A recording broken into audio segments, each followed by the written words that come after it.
የእግዚአብሔር ቃል በእግዚአብሔር አፍ ሲነገርና በእኔ አፍ ሲነገር እኩል 50 ሺህ ብር 400 ሺህ በቃ አሁን ወደ እግዚአብሔር ቃል ነው። ምን ረሴ ሰውዬ ያለው አይመስልም። ምን ነው ወዳጄ ምን ነካ? በጣም ብዙ እንግዳ የሆኑ ነገሮች መንፈስ ቅዱስ ያሳየኛል። ግን አንዳንዴ ለዚህ ትውልድ የምናገርበት ነገር ያጥረኛል። ለምን እንደው ታውቃለህ? አገልግሎት እኮ እኛ ዕቃው ነን፣ እግዚአብሔር ፍቃዱን የሚገልጥበት ነው እንጂ እኛ ከምናገለግለው ሕዝብ ተሽለናል። የመሻር ጉዳይ አይደለም፣ የእውቀትም ጉዳይ አይደለም። ከእግዚአብሔር ከአባታችን ከጌታም ከኢየሱስ ክርስቶስ ጸጋና ሰላም ይብዛላችሁ። እንደምናላችሁ እንደተለመደው በአዲስ ቪዲዮ በሪአክሽን ቪዲዮ ወደ እናንተ መጥቻለሁ። ቪዲዮውን ለብዙዎች እንዲደርስ እንደተለመደው እንድታረጉ ከወዲሁ እየጠየቅኩኝ እስከ ፕሮግራሙ ፍጻሜ አብራችሁኝ እንድትቆዩ በጌታ ፍቅር አሳስባለሁ። በቀጥታ ወደ ቪዲዮ እናልፋለን። ሁሌ ጉድጓዳ ያለው መቃብር ያለው ድንኳን ተተክሎ ያለው የምትሉ ቅዠታሞች እናንተስ ራሱ ጤነኛ ትሆናላችሁ ወይ? በሰላም ትኖራላችሁ ወይ? ሁሌ እባብ፣ ሁሌ ተሳቢ ነገር የምታየው አይጥ የምታየው እስቲ እንደኛ ደግ ደግ ነገር ይሁ ሁልጊዜ ሬሳ ሳጥን የሚታያችሁ ሁሌ ጉድጓዳ ያለው መቃብር ያለው ድንኳን ተተክሎ ያለው የምትሉ ቅዠታሞች እስቲ አንዳንድ ጊዜ በዙሪያችን የከበቡንን መላእክት ይዋቸው። እግዚአብሔርን በሚፈሩ ሰዎች ዙሪያ ጠላት ይሰፍራል ይላል ቃሉ። ምን ይሰፍራል ይላል? መላእክቱ ይሰፍራል። መቼ ነው በእኛ ዙሪያ የሰፈሩትን መላእክት የምታየው? ሁሌ በእኛ ዙሪያ ዲያብሎስ፣ ጂኒ፣ እባብ፣ ትላትል የምታዩት እስከ መቼ ነው? እስቲ ኢየሱስን አሳዩን። እስቲ በእኛ ያለው በዓለም ካለው ይበልጣል የተባለውን አሳዩን። እስቲ ከእርሱ ጋር የተቀመጥንበትን ከፍታ አሳዩን እንደማለት ነው። ቅዱሳንን ሁልጊዜ በእነዚህ ዘግናኝ ህልሞችና ቅዠቶች እያሸማቀቁ መኖርና ማኖር እነ ጳውሎስም እነ ጴጥሮስም አገልግሎት የማያውቁት አገልግሎት ነው። ከየት እንደመጣ ወዴት እንደሚያደርስ እስካሁን ማንም አላወቀም። በጳውሎስ አገልግሎት፣ በጴጥሮስ አገልግሎት ቅዱሳንን በእባብና በዘንዶ እያስፈራሩ ዘመናቸውን በሙሉ ትንሹም ትልቁ ነገር እባቡ ነው ዘንዶ ነው እያሉ እንዲኖሩ ያለ ጥንቃቄና ያለ ማስተዋል ጭንቅላታቸውን እንኳን ተጠቅመው እንዳይኖሩ የማደንዘዝ አገልግሎት ጥሩ አይደለም። ሁሉን ነገር በሰይጣን አሳበን አይደለም፣ እንደ ባለ አእምሮ አስቡ ተብለናል። እውነት ነው። እንግዲህ ብዙዎች እንግዲህ ካያችሁ ይሄና ያለው ያንና ያለው በዙሪያሽ እባብ ሲዞርሽ ያለው ዘንዶ ያለው እባብ ዘንዱ እባብ ዘንዱ እባብ ጊንጥ ምናምን መልአክ መች ነው የሚታያችሁ ነው አብዛኞቻችሁ እናያለን የምትሉ ሰዎች። በሰዎች ላይ የሚታያችሁ ሁሉ ጊዜ እባብ ነው፣ ዘንዶ ተጠምጥሞ ነው የሚታያችሁ፣ እባብ ነው የሚታያችሁ።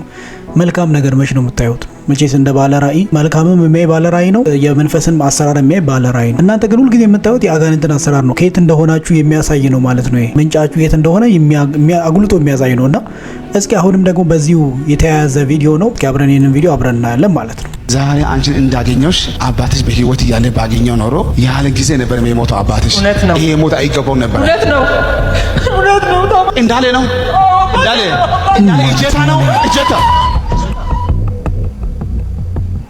አንተ አለምፀሐይ ነሽ። በቃ ሴትዮዋ የለችም። ስም ተጠራ። አባትሽ የበለው ይሄ አሁንም የምትወጂው ወንድምሽን ይሄ ሰው ይታያቸዋል። መንፈሱ እንዲህ ነው የያዘው። ጫት ብቻ ነው የማየው፣ አዳማ ነው የማየው። አንቺ ከዚህ ሳትሄጂ አዳማ ያለው መንፈስ አንድ ሳይቀር በስቲ አንድ ሳይቀር ቤተሰቦችን ይወርሳሉ። እኔ አለምፀሐይ ማዳመጥ የሚባል መረጋጋት የሚባል ነገር የለም። አንጎ እዚህ ያለች ወላጋ ያለው መንፈስ ተመቷል። አሜን። አዳማ ላይ ያለው መንፈስ ተመቷል። አሜን። አዲስ አበባ መንፈስ ተመቷል። አሜን። ለቤታችሁ መልካም ይሆናል። ከዛሬ በኋላ አንቺ ብትሰሪ ይሳካልሻል። ነጋዴ ብትይ ይሳካልሻል። ብታገለግል ይሳካልሻል። አዳማ ብትሄጂ ይሳካልሻል። ወላጋ ብትሄጂ ይሳካልሻል። አዲስ አበባ ላይ ይሳካልሻል። መልካም ይሆናል። ከእናንተ ለብዙዎቻችሁ በሄዳችሁ ቦታ ስኬት የለም አይደለም። ከነገ በኋላ በገባችሁ ቦታ ይሳካላችኋል።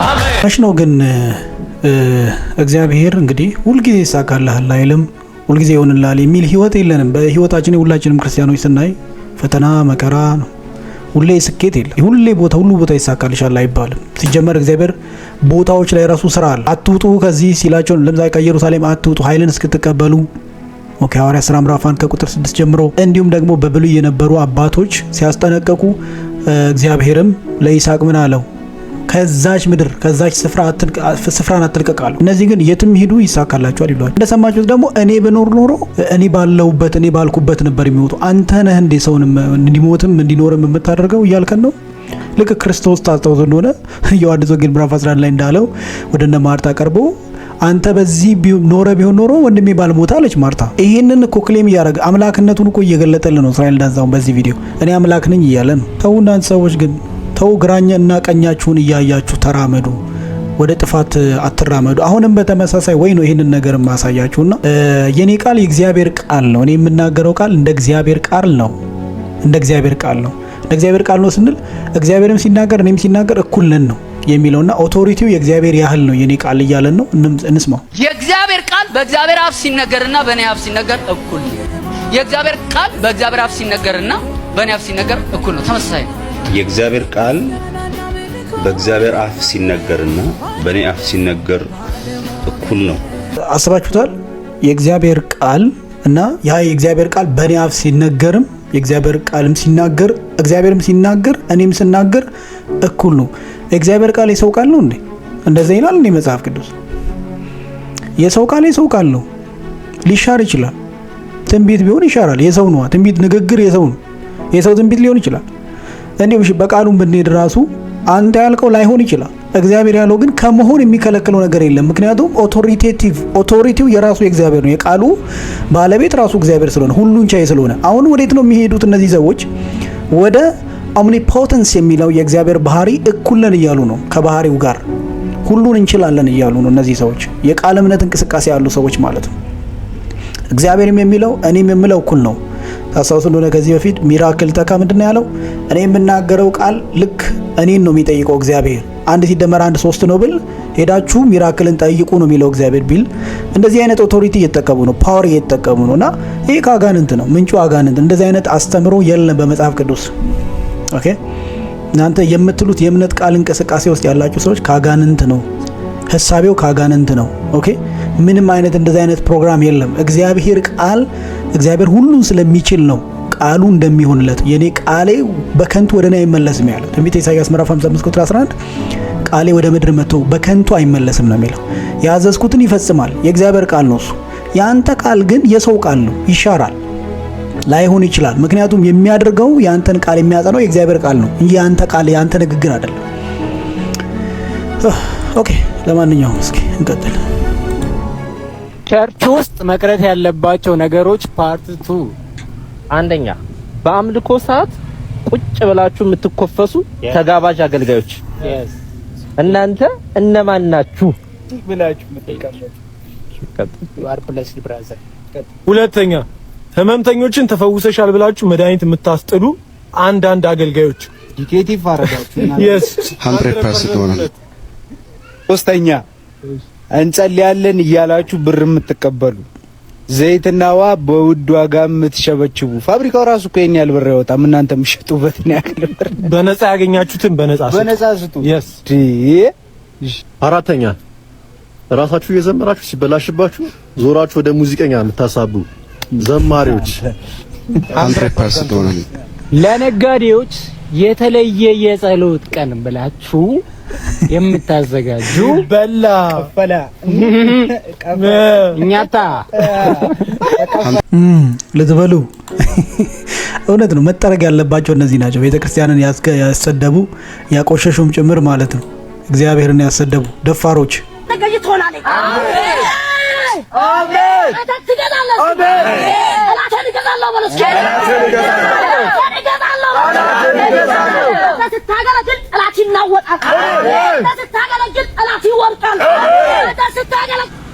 አያችሁ አይደለ?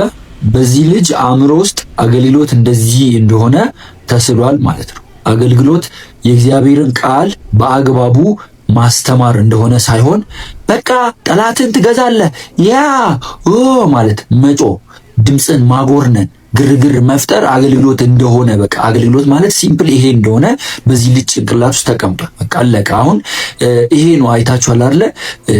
ቤተክርስቲያን ከባድ ውድቀት ውስጥ ነው ያለችው። ቤተክርስቲያን ከፊት በሚመጣው ዘመን እጅግ በጣም ትፈተናለች። የኢትዮጵያ ቤተክርስቲያን ሳታድግ ያረጀች ናት። ቤተክርስቲያንን የሚረከብ ትውልድ እያፈራን አይደለንም። ነባር ቸርቾችም ውስብስብ በሆነ ፖለቲካ ወጣቶችን በመግፋትና በማራቅ የተበለሻሸ አሰራርን ዘርግተዋል። አዳዲስ ቸርቾችን የመሰረቱትም አብዛኞቹ ነፍሳቸው ከሳንቲም ጋር ተቆራኝታለች። ተመልከቱ። ይሄ ልጅ ከየት ያመጣው ነው ብትሉ ከቴሌቪዥን ያመጣው ነው። ይሄ ልጅ አሁን ስለ ጠላት ምን ያውቅና ነው? ጠላት ይገዛላል፣ ጠላት ይሸነፍላል፣ ሄ አሜን በል አሜን አትልም የሚለውን ነገር ከየት ነው ያመጣው ነው? ይሲ አገልግሎት እንደዚህ ተደርጎ እየተሳለ ነው በትውልዱ ጭንቅላት ውስጥ። ትውልድ እያቀነጨረ ነው፣ ትውልድ እያጠፋ ነው ወገኖች። ይሄው በዚህ ሲስተም ትውልዱ እየተጠለፈ ነው። አሁን ብላቴና እንግዲህ ምንም መጽሐፍ ቅዱስን ማንበብ ሰንዴይ ስኩል መሄድ ያለበት ልጅ ነው። ኦኬ ሰንበት ትምህርት ቤት ገብቶ መማር፣ ሰንዴይ ስኩል ሄዶ መማር ማጥናት ያለበት ብላቴና ነው፣ ትንሽ ልጅ ነው።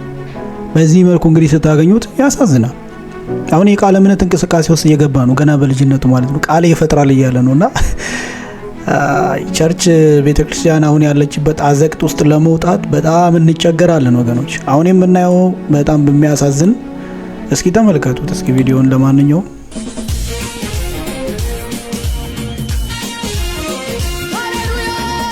እንግዲህ ቸርች ነው፣ ህዝቡንም ተመልከቱ። አምልኮ በሚመስል መልክ ስሜቱን እያነቃቃ ነው የሚገኘው። የለበሰችው ልብስ ምኑ ቅጡ፣ መብራቱ እንደምታዩት ናይት ክለብ ውስጥ እንደሚያደርጉት ጸጉሯን እንኳን አልተሸፈነችም። መጽሐፍ ቅዱስ የሚያዘው እንደዛ ነው። እንግዲህ እንደምታዩት ነው። በቃ ዳንስ ነው፣ ስሜትን ማነቃቃት ነው፣ ስሜትን ማስደሰት ነው፣ ለነብዩ ሞገስ መስጠት ነው። ኦኬ ማሞገስ ነው፣ ማምለክ ነው፣ ነብይ ለተባለው ሰው ማለት ነው።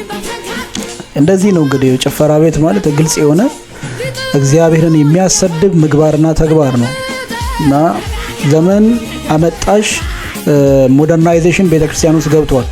መንፈሳዊነት ይልቅ አጋንንታዊ አሰራርና አስተምሮ በቤተክርስቲያን ውስጥ ዘልቆ ገብቷል ማለት ነው። ልክ እንደምትመለከቱት ይህ ማለት ከጨለማው ዓለም እየተቀዳ ነው። ምንጩ ከየት እንደሆነ ይታወቃል። ከአጋንንት እንደሆነ ምንጩ ማለት ነው። ለማንኛውም አንድ ጆን አኒሶኬ የሚባል ሰው ከዚህ ቀደም ቪዲዮ ሰርቻለሁ። በልሳኑ የሚያጓራ የአንበሳ ልሳን ይላል፣ ሲፈልግ ሮሪንግ ልሳን ይላል።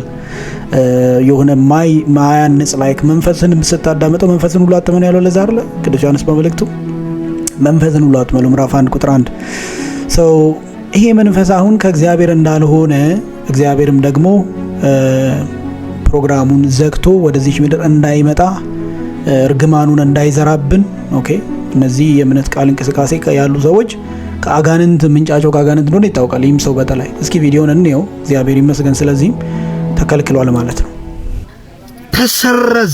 ተሰረዘ ዝም ብዬ አይደለም ማውራው፣ ተመልከት። እኔ እግዚአብሔር ነኝ ይላል።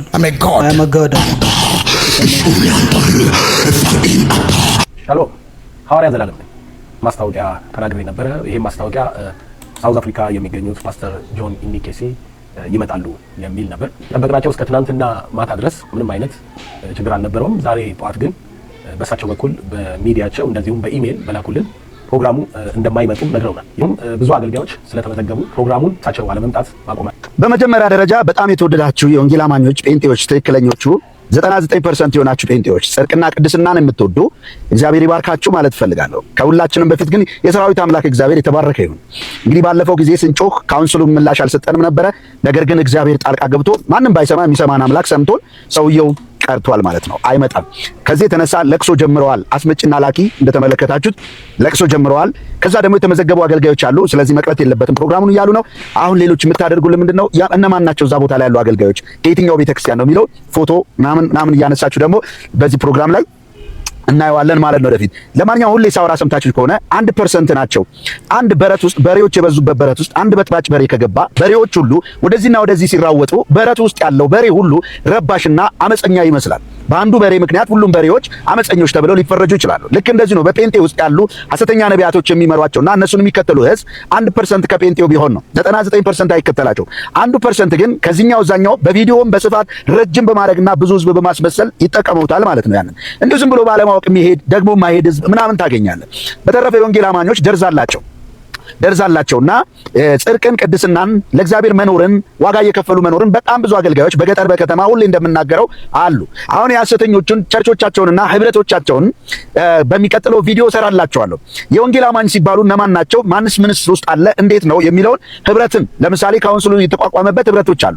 እነዛን ህብረቶች እያንዳንዱ ፍንትው አድርጌ በየህብረቱ ያሉትን ተጠቁማችሁና ከዛ በኋላ ምን እናደርጋለን? ሪሰርች እንሰራለን። ምን ያህል ናቸው ሲባል በጣም ትንሽ ነው። የተውሶ ጉባኤ ነው ያላቸው። ሄደው ወንጌል ሰብከው ሰው አያመጡም። ዘመናቸውን ሁሉ ቤተክርስቲያንን ሲገዳደሩ አሮጊቷ እያሉ እየተሳደቡ እየኖሩ ክርስቶስንም የሚሰድቡ አምላክ ነን የሚሉ ነው። ለማንኛውም አምላካቸው ሐሳቡን ቀይሯል፣ አልመጣም። የቀየረበት ምክንያት ሰው ስለሌላቸው ነው። ሌላ ውሸት ነው የሚያወሩት። አሁን ቀጥለው እንግዲህ አምላክ ሳይሆኑ አምላክ ነን የሚሉ ሰው እንኳን በቅጡ ያልሆኑ እኛ የወንጌል አማኞችን ሊያታልሉን ከዚህ በኋላ አይችሉም። አበደን። ተባረኩልኝ። ወዳቸዋል። ተመሰገነ ይሁን። በቃ በእንደዚህ አይነት ርብርብ እንደዚህ አይነት ሐሰተኛ ነቢያቶች እግራቸው ወደዚህ ምድር ሐሰተኛ አገልጋዮች መምህራን ሐዋርያንን ብለው የሚሉ ያው ብለው ያሉት በክርስቶስ ኢየሱስ ያው እንግዲህ እንደምታዩት ያው የዮሐንስ ራዕይ ምዕራፍ 3 ላይ ያሉት ሰባቱ ቤተ ክርስቲያናት ውስጥ ኦኬ ሐዋርያት ነን የሚሉ ናቸው እንጂ ሐዋርያት ያልሆኑ ኦኬ አይሁድ ነን የሚሉ አይሁዳውያን ያልሆኑ እንደዛ ማለት ነው። አሁን እነዚህ ሰዎች አምላክ ነኝ ነው የሚሉት፣ ቃሌ ይፈጥራል ነው የሚሉት። እንግዲህ አንደኛው ሐዋርያው ዘላለም ይታወቃል፣ ያው ራሱን ሐዋርያ ብሎ የጠራው አሁን ከሽፎ ነገራቸው። ይሄ ሰውዬ እዚህ አይረግጥም ማለት ነው። አጋንንቱ አከርካሪው ተመቷል። አሁን ቀጥለን የምናየው ወንድማችን ዘማሪ መስፍን ጉቱ ያደረገው ስነ ምግባር ደስ የማይል ነው። ያው ይሄንን ስንናገር እኛ ወደ መልካም ነገር እንዲመጡ እንጂ እንዲጠፉ አይደለም። ያው ሐሳብ አስተያየት ነው የምናስቀምጠው። እኔ አይደለም የምለው ሰው ነው ቪዲዮን የሰራው እና ቪዲዮን አብረን እናየዋለን። እስኪ ለማንኛውም 50 ሺህ ብር 400 ሺህ በቃ አሁን ወደ እግዚአብሔር ቃል ነው የምንሄደው። አቤት የሚወደኝ የለም። በቃ ለዚህ ነው ራሴ ሰውዬ ያለው አይመስልም። ምን ነው ወዳጄ ባንተ መዝሙር እኮ እግዚአብሔር አጽናንቶናል። ባንተ መዝሙር እኮ እንባችንን አብሷል። ባንተ መዝሙር እኮ ወዳጄ ያመስግነናል። ባንተ መዝሙር እኮ እጅግ በጣም ልዩ ነው። እግዚአብሔር የቀባህ፣ እግዚአብሔር የረዳህ፣ እግዚአብሔር ጸጋውን የገለጠብህ፣ አማኞችም ኢአማኞችም ጸጋህን የተካፈሉልህ አንተ ግሩም ሰው ዛሬ ምን ነው ከዛ ከከፍታህ ላይ ቁልቁል ባፍጢም ልትተከል ስትንደረደር ልቤ ያየችህ። ምን ነው ወዳጄ ቆም ብትል ንግግርስ ባትችል ዝም ብትል ምን አለ ጸጥስ ብትል ምን አለ እግዚአብሔር በሰጠ በዝማሬ ጸጋህ ብቻ በምኩራቡ ላይ ብትቆም። ምን ነው ወዳጄ ምን ነካ እንወድሃለን። ወደ እልፍኝህ ግባ፣ ጸልይ፣ የእግዚአብሔርንም ፊት ፈልግ። መልካም ቀን። ጥሩ መልእክት ነው ያስተላለፈው ወንድማችን። እኔ ምናልባት ጋራዋለሁ። ብዙ ነገር እየተሰማ ነው። እንግዲህ ወንድማችን ዘማሪ መስፍን ጉቱ በጣም የተባረከ በመዝሙሮቹ ዓለማውያን ሳይቀሩ ዘፋኞችም ሳይቀሩ የተነኩበት ነው። ጥንት የነበረ መዝሙሮቹ በጣም ድንቅ የሚባሉና የተከሸኑ በጣም የሚጣፍጡ ናቸውና አሁን ላይ ግን በዚህ ሁኔታ ሳየው በተለይ ከነብይ ራሱን ነብይ ብሎ ከሚጠራ መንተስኖት ጋር በድሉ ሻሸመኔ ላይ አገልጋይ ነኝ ብሎ የራሱን ያስነሳ ሰው ያስገደለ ግን ነብይ ነኝ ብሎ ራሱን የሚጠራ ከሱ ጋር ሲጨፍሩ ነበር፣ ገንዘብ ሲሉ ነበር፣ ሲያጭበረብሩ ነበር። አብሮም እንደ ነብይም ሲያደርገው ነበር መስፍን ጉቱ። ብዙ ቪዲዮዎች ላይ ታዝብ ያሉና ብትመለስ ወንድም አለ የቀደመውን ማንነት ወደዛ ማንነት ብትመለስ የሚጣፍጠው ማንነትን ሰዎች ይፈልጉታልና እንደዚህ አይነት ነንሰስ ከሆነ ምግባር ብትወጣ መልካም ነው ማለት ፈልጋል። አሁን ቀጥለን የምናየው ተመሳሳይ እንግዲህ ወንድማችን ፓስተር እንዳለን በዚህ መልኩ ላይው አልፈልግም ነበር፣ ግን በሚያሳዝን ሁኔታ ግን አንድ ወንድማችን ሐሳብ አስተያየት ያስቀምጥበታል፣ እንሰማዋለን። በጣም ብዙ እንግዳ የሆኑ ነገሮች መንፈስ ቅዱስ ያሳየኛል፣ ግን አንዳንዴ ለዚህ ትውልድ የምናገርበት ነገር ያጥረኛል። ለምን እንደው ታውቃለህ? ሊቋቋመው አይችልም። ሊቋቋመው ስለማይችል በጀኔሬሽን ሆነ ሊመጣ ያለ የዝማሬ ዳይሜንሽን ይታየኛል። ግን አሁን የትውልድ ብራዘር እኔ እኮ ቁጥር 1 ካሴት ሳወጣ እኮ አባናና ፋርፋ ምን ማለት ነው ብሎ የጠየቀኝ ትውልድ አባናና ፋርፋ ጎንቦራ ሰፈር የሚገኝ ሱቅ መስሎታል። ሄደና መጽሐፍ ቅዱስ አንብብ፣ ምን ትጠይቀኛል? ምን ማለት ነው ብሎ የሚጠይቁኛል። because they don't have any clue about the Bible። ሰው እንዴት የሚያገለግለው ሰው በዚህ ልክ በንቀት ይናገራል? አገልግሎት እኮ እኛ ዕቃ ሆነን እግዚአብሔር ፍቃዱን የሚገልጥበት ነው እንጂ እኛ ከምናገለግለው ህዝብ ተሽለን አይደል። የመሸል ጉዳይ አይደል፣ የእውቀትም ጉዳይ አይደል። እንደውም መጽሐፍ የሚናገረው እኮ ዕቃ ነው የተፈለገው። ዕቃ ትሆንና እግዚአብሔር እንደፈለገ ዩዝ ያደርጋል። ፍቃዱንና ሐሳቡን በአንተ በኩል ይገልጣል። ታማኝ አድርጎ መቆጠር ስለሆነ ማለት ነው። በጣም ብዙ ሰዎች ጸጋና ካራክተር እኮ የተለያየ ነገር ነው። ብዙ ሰው ጸጋ ሊኖረው ይችላል፣ ካራክተሩ ግን ምናምን ብሎ እንደዚህ አይነት ትምህርት በመጽሐፍ ቅዱስ የለም። በእግዚአብሔር የተጠራ ከሆነ እግዚአብሔር በአንተ ሐሳቡን ለመግለጥ ከሆነ የተጠራኸው ኢት ማተርስ ካራክተር ከሌለ አለመጠራትህን ነው የሚያሳየው። የምታደርገውን ነገር ሁሉ በአንተ ችሎታ ማድረግህን ነው የሚያሳየው። አገልግሎት እኮ የእግዚአብሔር ችሎታ በሰው ሲገለጥ ማለት ነው። ይሄ ደግሞ ምንም ትምክህት የለው። ለዛ ነው ከአባቶች ጋር ስትመጣ የሚደንቅ ምልክት አድርገው ሽባ አስነስተው እንኳን ምንም አይነት ትምክህት የላቸው። በዚህ ጊዜ እነግርሃለሁ፣ አንድ ሽባ የሚታይ ሽባ ብታስነሳና የተቆረጠ እግር ብትቀጥል አምልኮና መስዋዕት አቅርቡልኝ ነው የምትለው። ዕቃነት ከሆነ አገልግሎት የትኛው እኛ የማናውቀው የዝማሬ ዳይሜንሽን ነው? እንግሊዘኛው እንዳይሆን ብዬ ምንም እኮ የሚያስመካና የሚያስታብይ ምንም ነገር አቺቭ አላደረግንም። እንደውም ብዙ የሚታረምና የሚስተካከል ነገር ነው ያለን። ወደ ቃሉ መለስ ብንል ብዙ ዝማሬዎቻችን ይወድቃሉ፣ ወደ ዘፈን ይቀርባሉ ከዝማሬ ይልቅ። በየትኛውም በመጽሐፍ ትርክት ውስጥ የግል ጉዳይ ወደ መዝሙር መጥቶ አያውቅም። እንደ መዝሙር የተጻፉ ነገሮች ሁሉ የክርስቶስንና የእግዚአብሔርን ፈቃድ የሚገልጡ ናቸው። የሰውን ምኞት የሚያንጸባርቁ አይደለም። ወይም ደግሞ ጠላቴ ብለን በአንድ ወቅት የጨቆኑን ሰዎች የምንወጋበት አይደለም።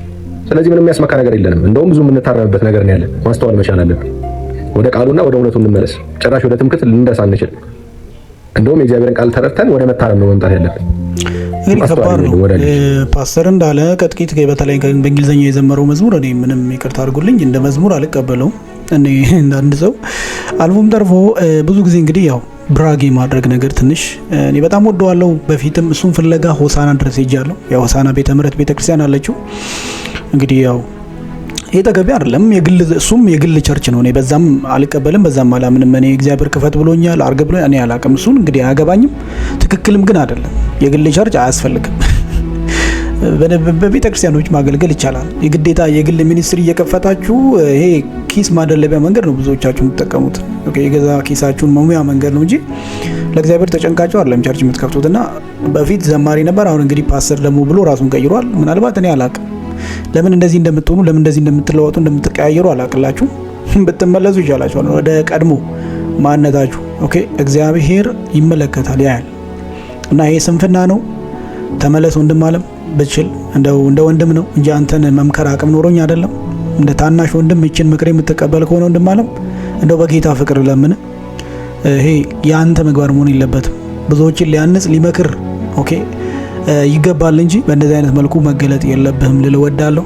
እንግዲህ ፕሮግራሙን እንደተከታተላችሁት ወገኖች ለብዙዎች እንዲደርስ ላይክ፣ ሼር ማድረጋችሁ እንዳትረሱ።